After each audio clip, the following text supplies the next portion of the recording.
Shalom, kami dari kelompok 1 yang beranggotakan yang pertama Wisnu Amanda, kedua Dian Labo, ketiga Trivenanisa, keempat Irmasyanti, kelima saya sendiri Angelis Tafel Madino, keenam Jendra Tandi.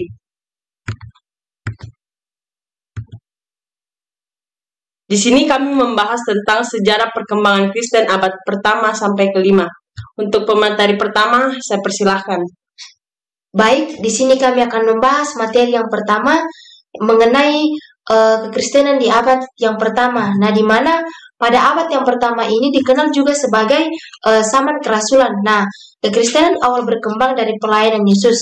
Nah, setelah kematian Yesus, para pengikutnya yang paling awal membentuk sekte Yahudi Mesianik. Nah, selama periode Bait Suci kedua akhir abad ke-pertama.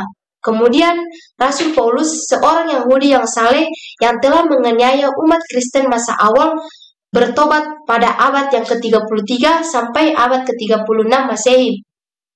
Dan mulai menyebarkan Injil di antara bangsa-bangsa ini. Nah, menurut Paulus, orang-orang yang bukan Yahudi dapat dibenarkan dan dibebaskan dari sebagian besar perintah-perintah Yahudi dengan alasan bahwa semua orang dibenarkan karena iman Yesus. Ini adalah bagian dari awal pemisahan bertahap kekristenan awal dan Yudaisme. Nah, karena kekristenan menjadi agama yang berbeda termasuk kepatuhan non-Yahudi.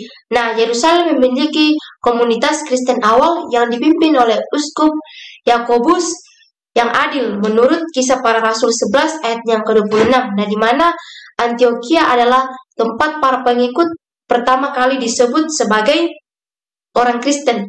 Nah, Rasul Paulus kemudian mati syahid di tata Roma. Nah, kemudian ibu kota Kekaisaran Romawi, para rasul selanjutnya menyebarkan pesan Injil ke seluruh dunia klasik. Nah, di mana di sana mereka mendirikan berbagai gereja rasul sekitar pusat-pusat awal kekristenan. Nah, kemudian rasul terakhir yang mati di antara 12 rasul awal adalah Rasul Yohanes dalam 100 Masehi.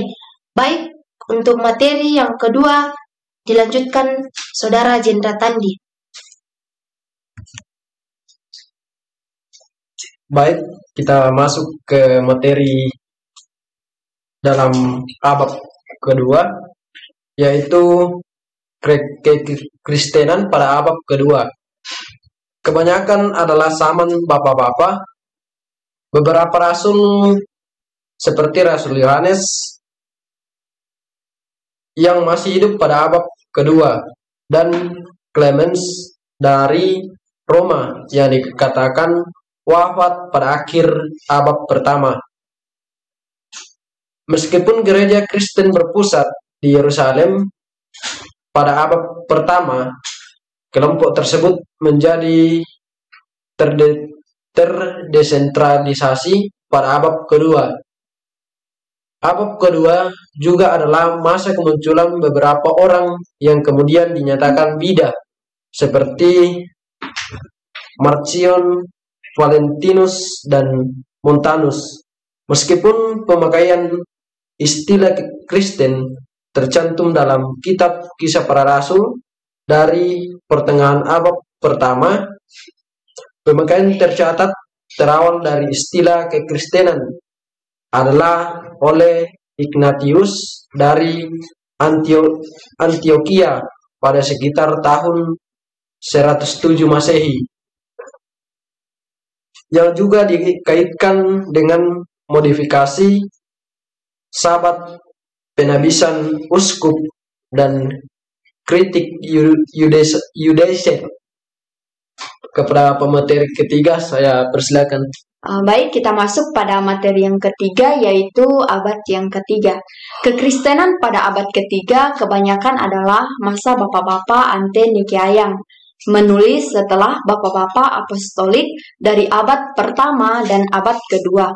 Namun sebelum konsili Nikea pertama pada tahun 325 atau Anti-Nicene yang artinya sebuah Nikea.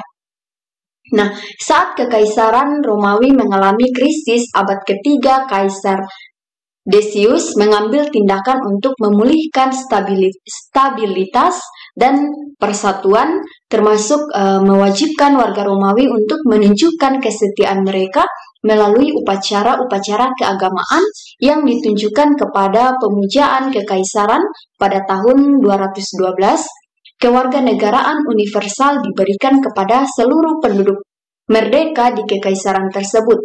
Dengan edik, Dasius memberlakukan penyelarasan agama pada tahun 250. Warga Kristen mengalami konflik berkesinambungan. Warga manapun yang menolak ikut serta dalam suplikasian di seluruh belahan kekaisaran akan menghadapi hukuman mati. Meskipun hanya berlangsung setahun, penindasan Decius menjadi keberlanjutan dari kebijakan kekaisaran sebelumnya agar umat Kristen dicari dan kemudian dihukum karena ketidaksetiaan. Nah, bahkan di bawah kekaisaran Decius, umat Kristen Ortodoks menjadi subjek penangkapan hanya untuk penolakan mereka untuk ikut serta dalam agama wajib Romawi dan tidak dilarang untuk mengadakan ibadah. Nah, kemudian Gnostik tampaknya tak ditindas. Kekristenan berkembang dalam 4 dasawarsa yang dikenal sebagai perdamaian kecil gereja. Nah, bermula dengan masa pemerintahan Gallienus pada tahun 253 sampai 268 yang kemudian mengeluarkan edik toleransi resmi pertama terhadap agama Kristen. Era tersebut kemudian berakhir saat Diocletianus meluncurkan penindasan besar dan berakhir pada tahun 303. Demikian materi ketiga, saya persilakan kepada materi keempat. Baik, kita akan masuk pada materi yang keempat, kekristenan pada abad keempat. Ini didominasi dalam tahap awalnya oleh Konstantinus Agung dan Konsili Nikea pertama pada tahun 325 yang menjadi permulaan periode 7 konsili ekumenikal pertama 325 sampai 787 dan pada tahap akhirnya oleh Erdik Tesalonika pada tahun 380 yang membentuk Kristen Nikea. Gereja negara Kekaisaran Romawi dengan kekristenan menjadi percaya dominan di beberapa pusat kota. Umat Kristen meliputi sekitar 10% populasi Romawi pada tahun 300 menurut beberapa perkiraan. Kaisar Romawi Diocletianus meluncurkan kampanye paling berdarah terhadap umat Kristen di kekaisaran tersebut. Penindasan tersebut berakhir pada tahun 311 dengan kematian Diocletianus. Penindasan tersebut tak benar-benar menekan perkembangan agama tersebut. Umat Kristen terhimpun sampai titik pendirian hierarki uskup pada tahun 301. Kerajaan Armenia menjadi negara pertama yang mengadopsi agama Kristen. Romawi menyusul pada tahun 380. Demikian kekristenan pada abad keempat. Saya persilakan. Baik, di sini saya akan membahas mengenai kekristenan pada abad kelima. Nah, terdapat beberapa perkembangan yang berujung pada perhimpunan gereja negara Kekaisaran Romawi. Kaisar Theodosius II menyerukan 2 sinode di Efesus, yang pertama pada tahun 431 dan yang kedua pada tahun 449, yang menyampaikan ajaran-ajaran Patriark Konstantinopel Nestorius dan ajaran-ajaran serupa. Nah, Nestorius mengajarkan bahwa alam ilahi dan manusia Kristus adalah sosok yang berbeda, dan sehingga Maria adalah bunda Kristus, namun bukanlah bunda Allah.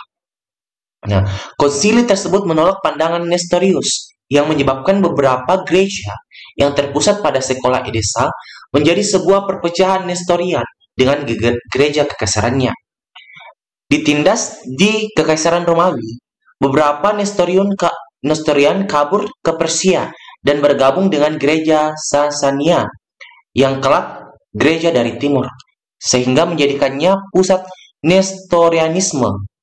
Pada akhir abad kelima, populasi Kristen global berjumlah sekitar 10-11 juta.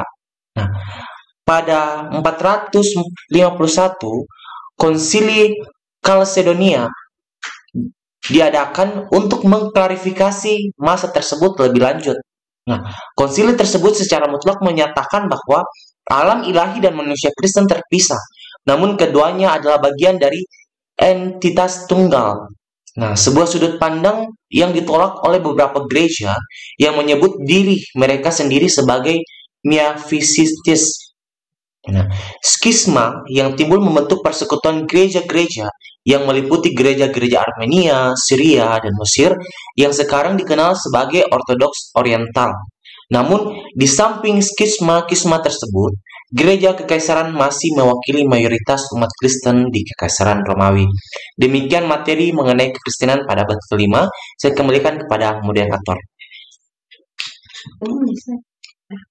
Dari uraian mengenai sejarah perkembangan agama Kristen pada abad pertama sampai abad ke-5, dapat disimpulkan bahwa agama Kristen berawal dari pelayanan Yesus yang berjalan secara dinamis hingga berujung pada perhimpunan gereja negara kekaisaran Romawi pada abad ke-5.